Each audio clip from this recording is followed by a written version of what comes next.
Hey everyone, and welcome to my patch 13.10 mid lane tier list for lower elos. So this is for elos, I'd say around iron to gold.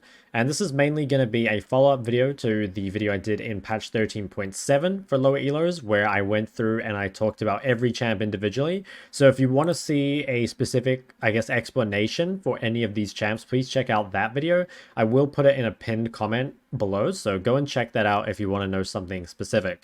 Overall, though, I think don't pay too much attention to how champs are kind of listed left to right. Mainly have a look at the kind of tier they're in. It's a bit more difficult for me to rate things like left to right, I think, in these sorts of low elo tier lists because I think your experience with the champ can depend so much on kind of what skills and stuff you're good at.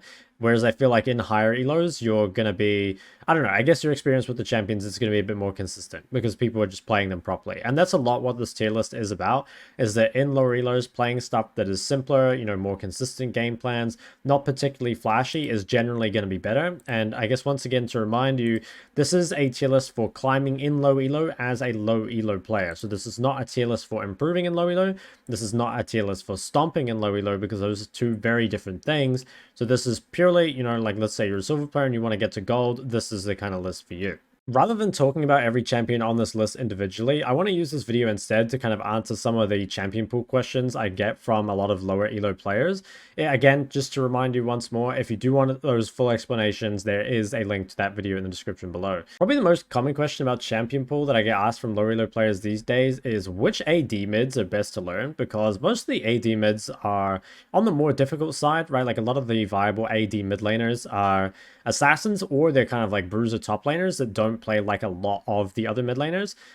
So do you actually need a champion or an AD champion in your pool to begin with? I think I said in my champion pool video that you do, but I think in lower elo the answer is not necessarily. So the reason in higher elo you kind of need an AD champion in your pool is because magic resist is really, really OP. Like the MR options, stuff like Abyssal, Force of Nature is nerfed now, but all the kind of sources of MR, Abyssal, Merc Treads, Hex Drinker, Wits End, all these items are very, very strong. It's very easy to counter full AP comps. So that's why it's quite nice to have an AD champion. And something that happens a lot in high-low is trying to play a different damage type from your jungler. So if your jungler plays AP, you will play an AD mid, or vice versa. But the thing is, in low elo, I think people don't itemize that well when people have like more damage types on the team. I also think that AP junglers aren't particularly strong right now, and I think they're less common in low elo. I don't see many AP junglers played in low elo. I think that's more of a high elo thing. So I guess to answer the question, like you probably don't need an AD champion in your pool, but I think the easiest AD mid lane is to learn. I would say Pantheon is one of the easiest. Like he's got a very simple game plan. Comboing is very, very easy, and I also think he's quite strong in a meta where it's quite hard for some champs to roam at the moment, but because he is a global, it's very easy to still be the guy that can impact bot lane, which I think is very, very valuable. So I'd really highly recommend Pantheon as an option. He also makes pretty good use of Youmuu's. I think Youmuu's is getting pretty hard nerf next patch, but at least for now it's going to be strong, and can always go back to building Eclipse after that, so it should be fine. Other AD champs you can consider, I think the easiest AD assassin is probably Talon. And the thing is, I still think Talon is not super easy, but he's probably the easiest of the AD assassins. There's maybe an argument for Zed. The reason I say that is because Zed's laning phase is a lot more forgiving than other champs, but Zed mechanically is actually quite hard. So it's something you could consider, and maybe he should be like slightly higher on the list, but I think that yeah, the thing with Zed is the skill floor is maybe not super high, but the skill cap is really, really high. So I feel like Talon, it's just a bit easier overall. At least that's kind of my opinion on it.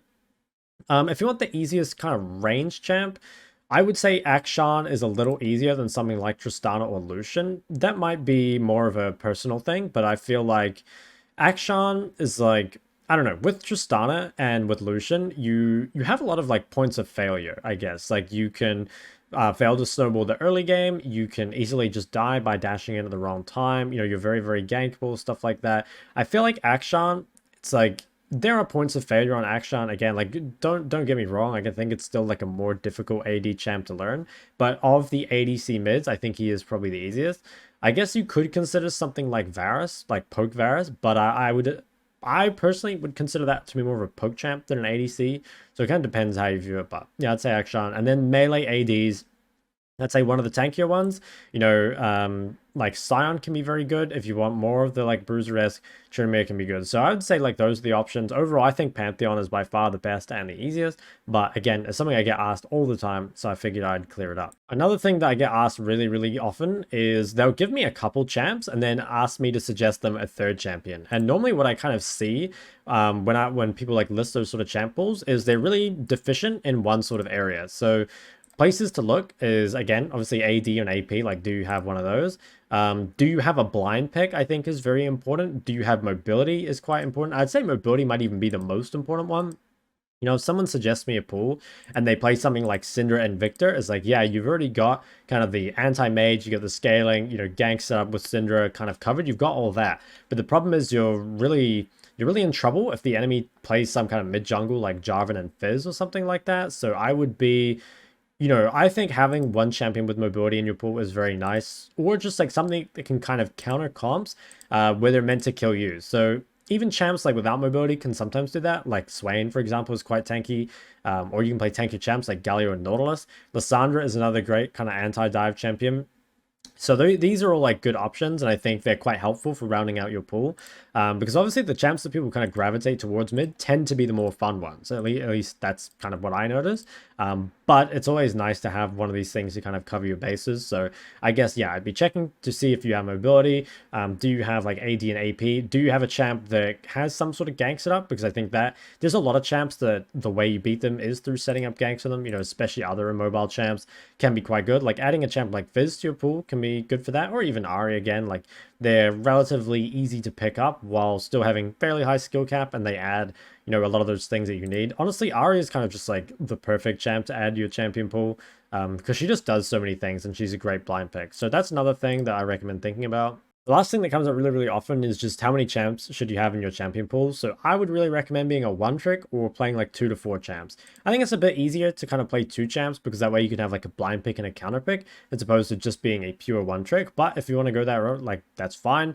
I was a one trick for a very long time. I was a Cassiopeia one trick up until Diamond 2, and then I started playing Cassio and Ahri, and that's when I hit Master for the first time. So you can do something like that, and I think it does offer you a bit of flexibility. The thing to remember, there's like a couple things, I suppose. It's that you want to keep your champion pool small enough and simple enough that allows you to learn the game kind of in its whole, right? Like you want to learn the fundamentals of the game, and that's going to kind of increase your performance no matter what champ you play. If you play too many different champions, it doesn't really matter if you get really good at those champions, because you're still going to be lacking so much in the game itself, right? And I think the game is much more important than the champions. Obviously, both are important, right? Like you can't really say one without the other. But I think, again, like if you can keep it simple, if you can keep the champion pool somewhat small to a few champs that you enjoy, and if possible, kind of complement each other in the pool, I think that goes a really long way. So guys, that's going to be it for this video. To be honest, I wasn't really sure what more I could add in terms of explanations that I haven't already mentioned in my 13.7 tier list. So I want to kind of direct you back to that again. And in fact, I wasn't even sure I wanted to make this video to begin with. But the main reason I did is because, again, I got so many questions about, like, with the changes in 13.10, how is the lower elo tier list affected? And the reality is, like, their low elo tier list for the most part is going to be pretty timeless. Like, just in general, simpler champions tend to be stronger when the players aren't as good at piloting their champions, right? I think that kind of makes sense. And a lot of these champs, obviously it's not quite the same, but some of these champs on this list that are in S tier would also be very good for improving in the game as well. Like there's some where like a champ like Ori would probably be much higher on an improvement tier list, but a lot of these champs up here are both very strong for climbing as a low elo player, and also, great for learning as a low elo player too, which is really, really nice. So this might be my last low elo tier list for the rest of the season, and I think if you are looking at this in the future, chances are it's really not that different from now. Kind of keep in mind the stuff that I said in this video about champion pool, as well as the kind of things I explained about, what I think makes a champion good for climbing in low elo in my previous video. Otherwise, though, if you do have questions, please leave them in the comment section below, and I'll see you guys next time.